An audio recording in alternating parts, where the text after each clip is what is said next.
Hey there everybody, my name is Kat Bowser. I'm your resident fantasy therapist and welcome back to my channel. Those of you here for the first time, welcome. My name is Kat Bowser. I'm a licensed therapist. I'm also a writer working on my first two novels, one start of series, one a standalone.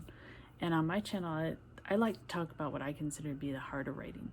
And that's the characters. And the heart of the characters is their psychology. So that's the angle I like to take with pretty much everything I talk about on my channel. So today I am continuing. I have monikered Savior's Week. This week we are celebrating the release of Jenna Moressi's next book in the Savior series that comes out next Tuesday, The Savior's Sister. So I was lucky enough to be ARC reviewer for it.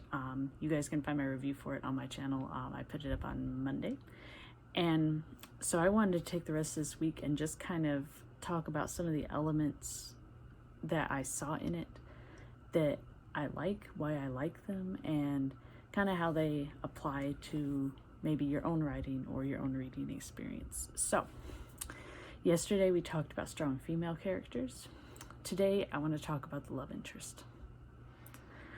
So I am not a romance writer by trade.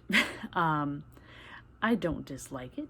I actually usually like when there is a romantic subplot. I think it can add a lot to the story. That being said, though, I think the love interest is usually one of the harder characters to write.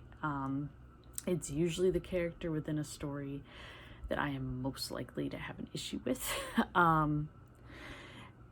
And reading through The Savior's Champion and The Savior's Sister, that really wasn't the case with these. I mean, I liked the love interest from both points of view. But it did get me thinking about what is it in other stories when they do a love interest that I just plain don't like. And I think I've narrowed it down to a couple of different things. And I'd love to hear your guys' opinion on what you think makes or breaks a love interest. So feel free to leave those below. So first and foremost, in my opinion, the love interest has to have a goal outside of the relationship. And by that I mean, in a lot of these stories, the love interest is there to be the love interest. They have goals, but they're usually related to the main character, to the person that we're following. A lot of times they're, related to, I need to get them to trust me again. I need to build a future with them. It's all tied into the main character. And that, in my opinion, is why a lot of these love interests kind of fail.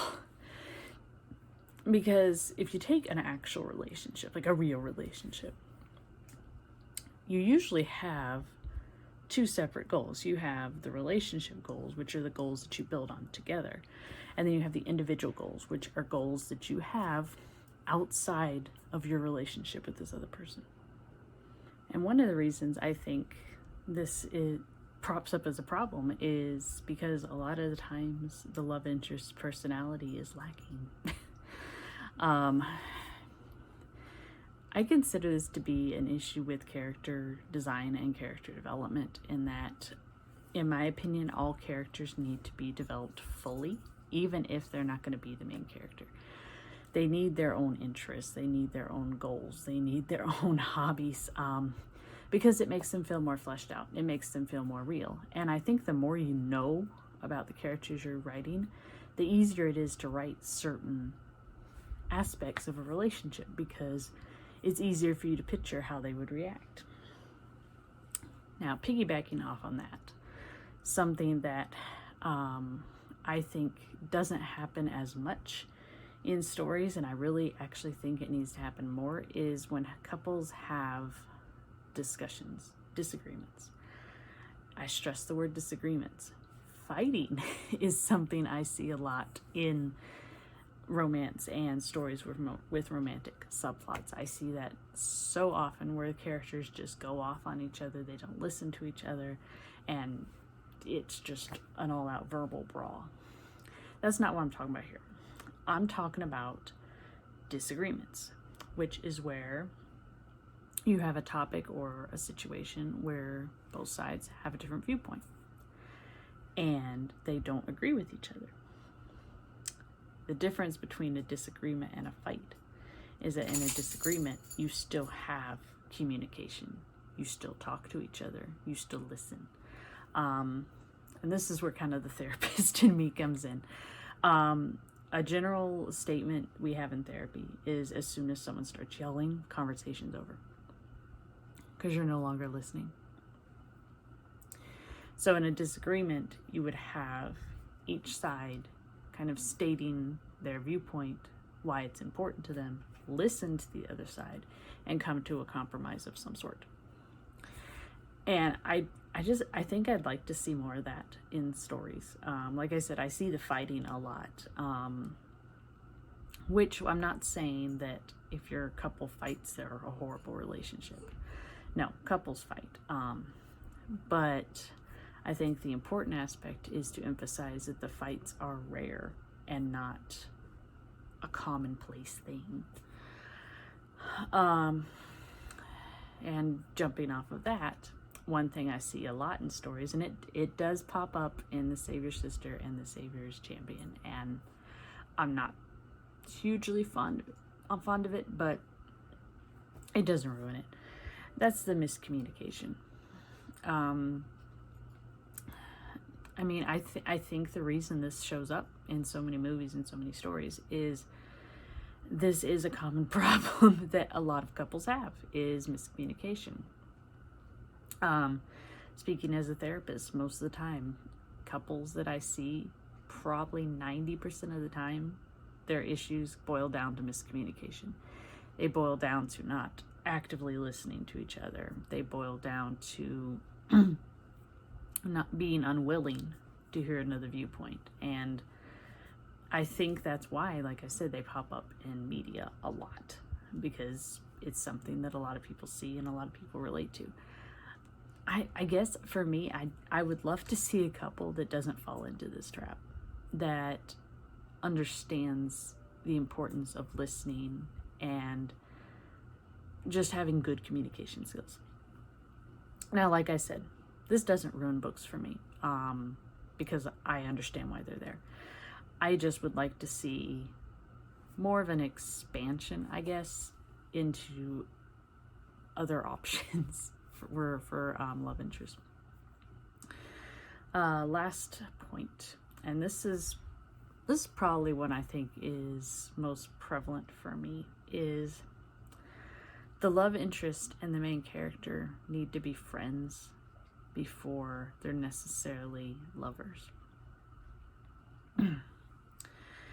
Now, I say this because in most stories, you see a lot of the kissing, the sex, all that lovely stuff that comes with a romantic relationship. And it's important to a romantic relationship. But it's not the foundation of a romantic relationship. When I was younger, one of the things that I was told frequently, and I still kind of stand by that, is when the sexual libido's gone, what are you going to talk about? And I think that's important. I think that establishing what is it that draws these two characters together is an important element to tackle. Because even a newlywed couple who is going at it quite a bit, you're not having sex all the time, and you're not kissing face all the time. So what do you do when you're not doing those things? What is it that they like about this person? Do they like their good-natured heart? Do they like the fact that they're tenacious? Are they drawn to their hobbies? What is it that they find intriguing about this other person?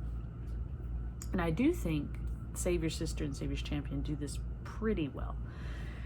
They introduce this idea of why these two characters would be interested in each other and why they would be worried and attracted to each other. So I appreciate that.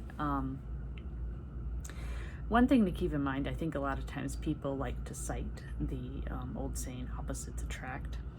And I don't want to say it's not true, but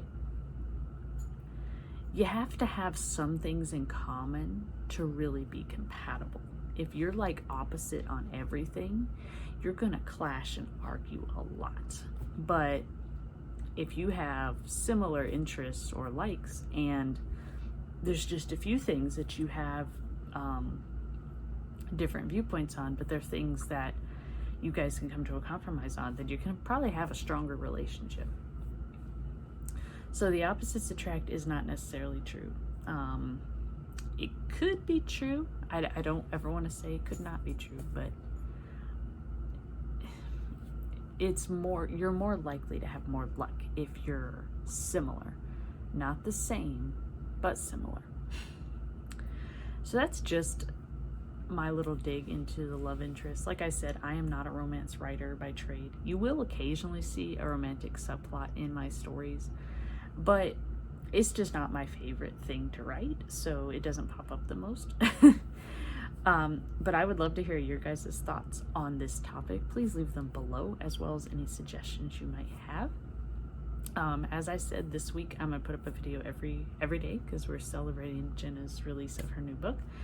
If you want to make sure you don't miss when I upload, when I go back to a regular schedule, make sure you subscribe and ring that bell so you'll get notified when my videos go up.